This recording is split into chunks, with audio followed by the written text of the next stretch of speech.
Hello friends, आज के इस वीडियो में हम बात करेंगे कि अल्ट्रासाउंड में थोड़ा सा आरपीओसी शो हो रहा है, यानी कि बिल्कुल माइनर सा या फिर मिनिमम आरपीओसी दिख रहा है। तो ऐसी कंडीशन में हम कैसे डिसाइड करें कि हमें सफाई करवानी चाहिए या फिर हमारा जो आरपीओसी है या हमारा केस दवाइयों से क्लियर हो सकता है। इसी के बारे में वीडियो में विस्तार से जानेंगे, तो वीडियो को पूरा देखें।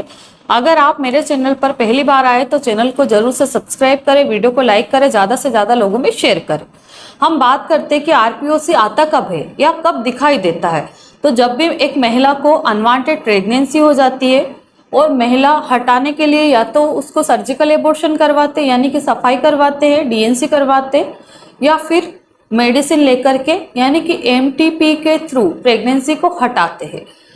और मेडिसिन ले ली या फिर आपने डीएनसी करवा ली, करवाने के बाद में कंफर्मेशन के लिए हम अल्ट्रासाउंड करवाते हैं, तो हमें पता चलता है कि मेरा जो अल्ट्रासाउंड है इसमें अभी तक क्लियर नहीं हुआ है, माइनर सा दिख रहा है, या उसमें सिर्फ उन्होंने ये लिख करके दे दिया कि इसमें आरपीओसी है।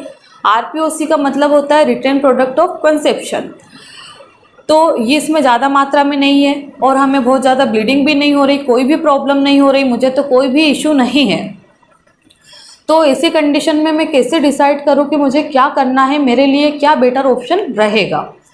तो बहुत सी महिलाएं परेशान हो जाती है इसको देख करके, और उनके डॉक्टर उनको एडवाइस करते हैं कि आप सफाई करवाइए डायरेक्ट, इसमें मेडिसिन का कोई भी काम नहीं है, मेडिसिन से ये केस क्लियर नहीं हो सकता है।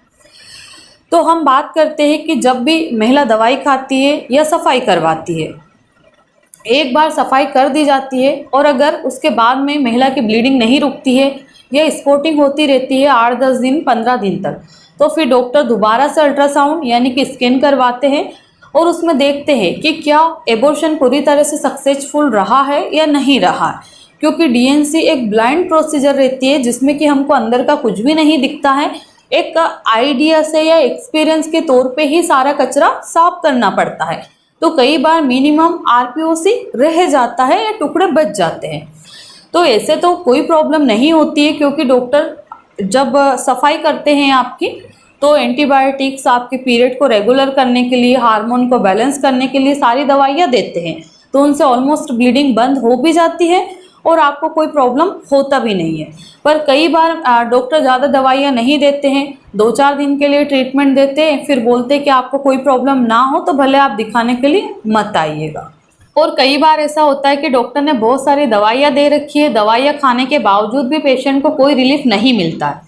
तो फिर ऐसी कंडीशन में वही होता है कि अगर मान लो डॉक्टर ने आपको ब्लीडिंग रोकने की दवाइयाँ, हार्मोन को बैलेंस करने की दवाइयाँ भी दे दी, उसके बाद भी आपकी जो प्रॉब्लम है उसमें कोई भी सुधार नहीं हो रहा है, जो कि त्यो कंडीशन है, जैसी ब्लीडिंग हो रही थी वैसी हो रही, दवाइयाँ खाने के बावजूद भी कोई फर्क नहीं पड़ रहा, तो ऐसी कंडीशन में आपको दोबारा से यानी कि रिपीट डीएनसी करवानी पड़ेगी, जब ही जाके आपकी प्रॉब्लम ठीक होगी।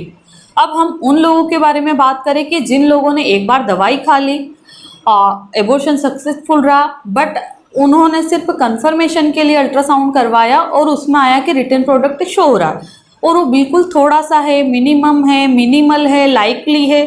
अगर इस तरह के वर्ड आपको दिए जाते हैं तो इन सभी का मतलब यही होता है कि बिल्कुल नाम मात्र का मटेरियल है। अब इस केस में अगर मान लो आपने एंटीबायोटिक्स नहीं ली तो वो आपको कंपलसरी रहती है, लेना चाहिए। वो आपके डॉक्टर डिसाइड करेंगे कि कौन सा एंटीबायोटिक आपको देना है।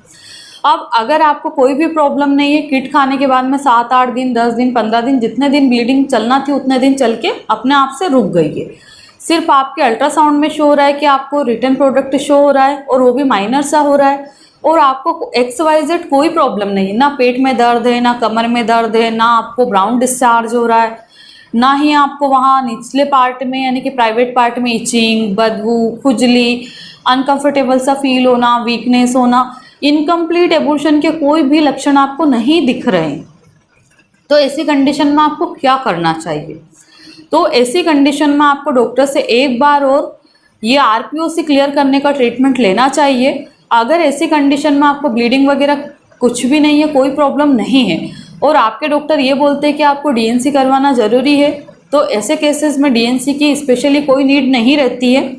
अगर आप चाहे और आपको ऐसी प्रॉब्लम है और आप क्लियर नहीं कर पा रहे, तो मेरी भी ऑनलाइन कंसल्टेशन अवेलेबल है। अपॉइंटमेंट बुक करके आप मुझसे बात कर सकते हैं।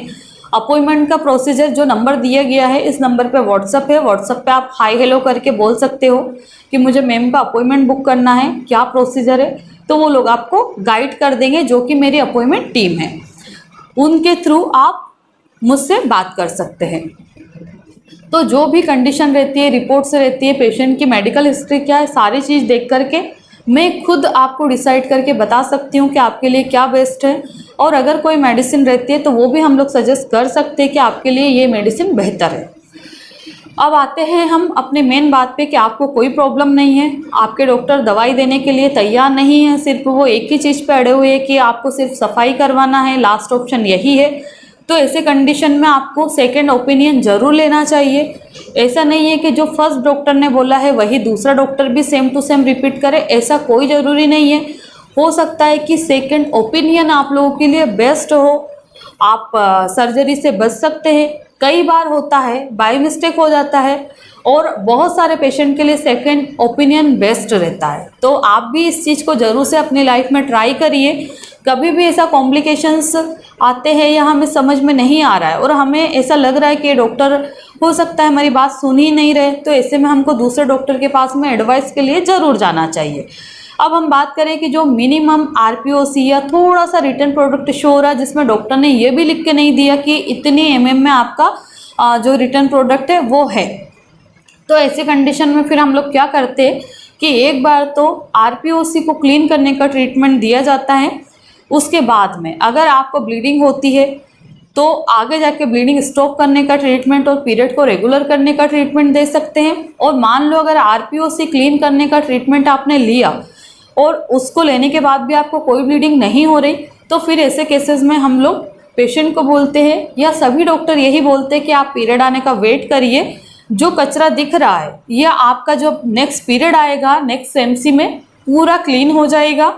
और जब आपका नेक्स्ट एमसी आएगा तब आपको कुछ स्पेशल वर्क करना है, जैसे थोड़ा हार्ड वर्क कर सकते हो, झाड़ू पोछा कर सकते हो। और अभी स्पेशली आपको क्या करना है, जब से आपको ये पता चला है कि मुझे रिटर्न प्रोडक्ट शो हो रहा है, तो बहुत ज़्यादा पैनिक होने की ज़रूरत नहीं है, घबराइए मत।